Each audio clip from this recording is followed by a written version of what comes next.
હવે હું જે વાત કરવાનો છું કે આ તમે જે માટે અહીંયા ઉપસ્થિત થયા છો એના સુપર સ્પેશિયાલિસ્ટ ડૉક્ટર આપણી વચ્ચે આવ્યા છે તમારા દર્દનો ઇલાજ કરવા માટે. એ છે આપણા બધાના પ્રિય અને ગુજરાતમાં જેમનું એક ધમધમતું નામ છે એ આપણા પ્રિય અને અસંખ્ય વાર મારા નિમંત્રણને માન આપીને સહેજ પણ કહી શકાય કે હિચકિચાહટ વગર કે આનાકાની વગર સ્વખર્ચે અહીંયા આવ્યા છે અને એમની પાસે જે કંઈ ભાથું હોય એ ભાથું આપણા વિદ્યાર્થીઓને નિઃશુલ્ક જેમણે આપ્યું છે એવા આપણા બધાના પ્રિય એવા રજનીશ તોમર સાહેબ અહીંયા ઉપસ્થિત છે. એમનું પણ તાળીઓના ગડગડાટથી સ્વાગત થઈ જાય. મિત્રો, હું બહુ લાંબી વાત નહીં કરું, છેલ્લે એટલું કહીશ કે તોમર સાહેબના વિદ્યાર્થીઓ ગુજરાતમાં ઠેર ઠેર છે. હમણાં જ 6 મહિના અગાઉ આપણા ત્યાં એસડીએમ જે હતા પરીખ સાહેબ, એ પણ સાહેબના વિદ્યાર્થી હતા. અત્યારે એસપી જે અહીંયા છે લુણાવાડામાં રાડા, એ પણ સાહેબના વિદ્યાર્થી છે. ગોધરામાં પણ એક ગઢવી કરીને રતન ગઢવી કરીને ડેપ્યુટી ડીડીઓ હતા, એ રતન ગઢવી પણ સાહેબના વિદ્યાર્થી છે. અને તમે જ્યાં જશો ત્યાં કંઈક ને કંઈક તમને સાહેબના વિદ્યાર્થીઓ મળી જશે. ડીએસપી હોય, ડીવાયએસપી હોય, ટીડીઓ હોય કે પછી નગરપાલિકાના અધિકારી હોય, આવા અસંખ્ય વિદ્યાર્થીઓ એમની રાહબરી હેઠળ તૈયાર થયા છે.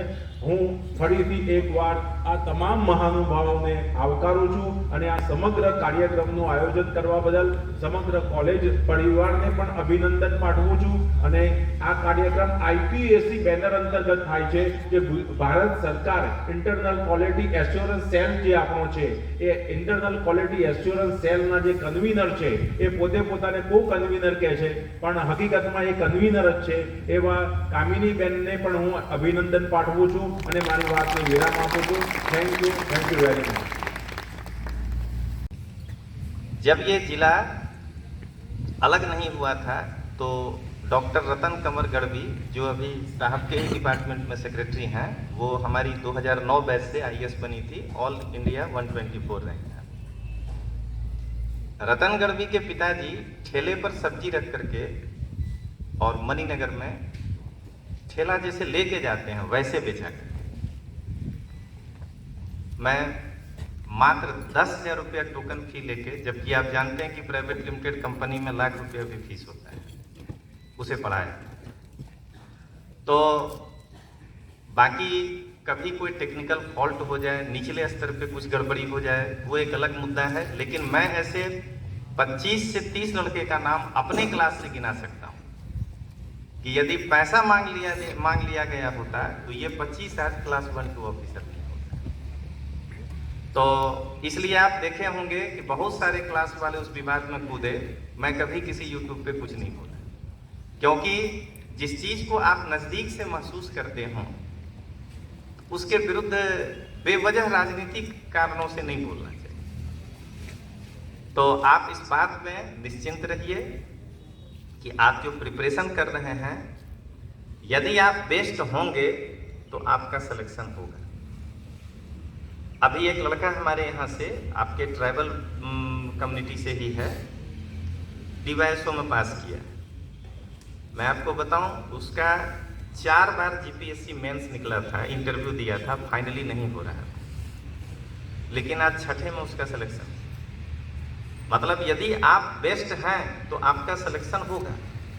हो सकता है कि क्लास 1 2 में नहीं हुआ तो PI में हो जाएगा, PI में नहीं होगा. मैं एक आरजू गज्जर, अभी केसोद में मामलतदार है हमारी स्टूडेंट, होता तो शायद वह विद्यार्थी तो बिल्कुल पास नहीं करता, जिसे मैं व्यक्तिगत तौर पे जानता. जैसे मैं एक उदाहरण ये महेंद्र सोलंकी का ही देना चाहूँगा, जो आपके यहाँ CO बनकर गए हैं, रह के गए हैं. जब वो मेरे पास आया था तो उसकी मम्मी एक प्राइवेट स्कूल, प्राइमरी स्कूल में टीचर थी और पिताजी कुछ भी नहीं करते थे, जिनको लिटरली कुछ भी नहीं करना कहते हैं. और मेरा एक नेचर रहा है, SC वर्ग से वो बिलोंग करता है, तो SC ST वर्ग का कोई भी लड़का आता है तो मैं अपने क्लास में उसे या तो फ्री पढ़ा देता हूँ या तो 50% डिस्काउंट दे देता हूँ. तो वो मेरे पास आया और बोला कि सर हमें फीस भरने को पैसे नहीं, तो मैं आपके यहाँ रख के पढ़ना चाहता हूँ. हम उसको अपने घर पे रख के पढ़ाएं. अभी वो कालोल नगर पालिका में सीओ है, उसकी बेटी हमको दादा करके बुलाती है। मेरा और उसका पिता पुत्र का संबंध है। मैं अपने घर पे रख के पढ़ा है। यदि मैं उसको नहीं सपोर्ट करता तो शायद वो पढ़ाई नहीं करता। और वह लड़का भी अगर जीपीएससी क्वालिफाई किया है तो अगर पैसे के बल पे होता तो वो नहीं करता। इस बात का मैं भी गवाह। પછાત વિસ્તાર છે, આદિવાસી વિસ્તાર છે, એના પ્રત્યેનો એટલો બધો લગાવ છે. અમને એમ કે છે કે સાહેબ કોઈ પણ પ્રોગ્રામ હશે હું પૈસો નહીં લઉં ને હું આવીશ છોકરાઓને માર્ગદર્શન આપવા. એવી વ્યક્તિ આપણી સામે છે, પોતાના પૈસાની પણ ચિંતા કર્યા વગર આપણને માર્ગદર્શન આપવા અહીં આવી. ત્યારે આ કોલેજના વાઇસ પ્રિન્સિપાલ રાઠવા સાહેબને હું વિનંતી કરું, ડોક્ટર રાઠવા સાહેબને, કે એ પુષ્પગુચ્છથી એમનું સ્વાગત કરશે.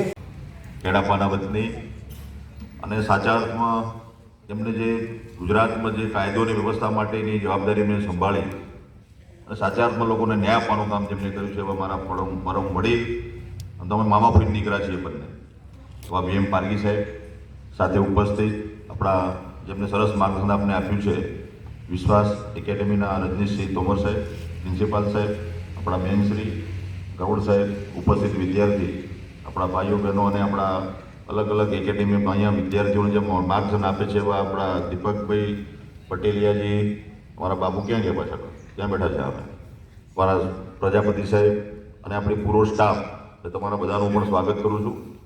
આમ તો પારગી સાહેબે જે વાત બધી મિત્રો કરી, આમ તો તમે બધા ડાયરી રાખો કે મિત્રો, डायरी हमेशा अपनी पास रोजनी सी अपने बना। शिक्षक होता है तो उसका बच्चा और ये जो आप बैठे हैं उसमें कोई भेद नहीं। और मैं अपने लाइफ में यही किया। तो एक उदाहरण बताते हैं आपको कि आपके भी दिमाग में घूम रहा होगा कि आखिर रिस्ट्रिक्शन क्यों लगे, तो आपको 19, 4 और 5 याद करा दिया जाता है। तो जाहिर ही तो मेरे हेलमेट नहीं पहनने से हम न मरेंगे, जाहिर को क्या दिक्कत है। कहा जाता है प्रतिबंधित विस्तार, तो हम तो सड़क पे जा रहे हैं, उसमें कहाँ लिखा है कि ये प्रतिबंधित विस्तार है कि मेरे पे रिस्ट्रिक्शन लगे। अनुसूचित जनजाति का क्षेत्र, तो हम तो अहमदाबाद में घूम रहे हैं, फिर भी हेलमेट का कानून करना पड़ रहा है।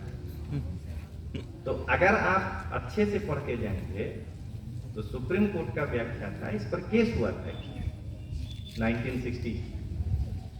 तो सुप्रीम कोर्ट का कहना था कि आर्टिकल 21 है आपका हेल्मेट, कि आप अगर पहन के जा रहे हैं, कुछ एक्सीडेंट होता है तो बचने की आपकी संभावना है, ये प्राण एवं दैहिक स्वतंत्रता है। तो पूछा गया वकील के द्वारा कि अब ये 2 आर्टिकल आमने सामने आ जाए तो किसको माना जाए। तो कोर्ट ने कहा कि 21 आर्टिकल का उद्देश्य 19 से बड़ा है, क्योंकि वो कटोकटिन भी नहीं कैंसिल होता है। तो बड़े आर्टिकल को रोकने के लिए छोटे आर्टिकल को वायलेट किया जा सकता है। अगर आप इस तरीके से संविधान पढ़ेंगे तो आप LRD के लिए नहीं, फिर आप घर में जाके IPS के लिए सोचेंगे। और मैं हमेशा संघर्ष किया हूं अपने 20 साल के दौरान। मैं कोचिंग चलाया हूं, गुजारा करना है तो क्लास चलाना ही पड़ेगा, लेकिन मैं अपने क्लास में भी अपने टीचर के साथ बार बार संघर्ष किया हूं। सर ने कहा कि मैप, बात तो सही है, बिना मैप का इतिहास क्या पढ़ने बैठे। मैं अपने क्लास में कहता हूं कि इतिहास और भूगोल के में यदि आपके पास मैप नहीं है और मेरे बोर्ड पे मैप नहीं है तो ब्लाइंड स्टूडेंट और ब्लाइंड टीचर पढ़ रहा है, दोनों ही अंधा है। क्योंकि भिलसा और बेसनगर कहाँ है ये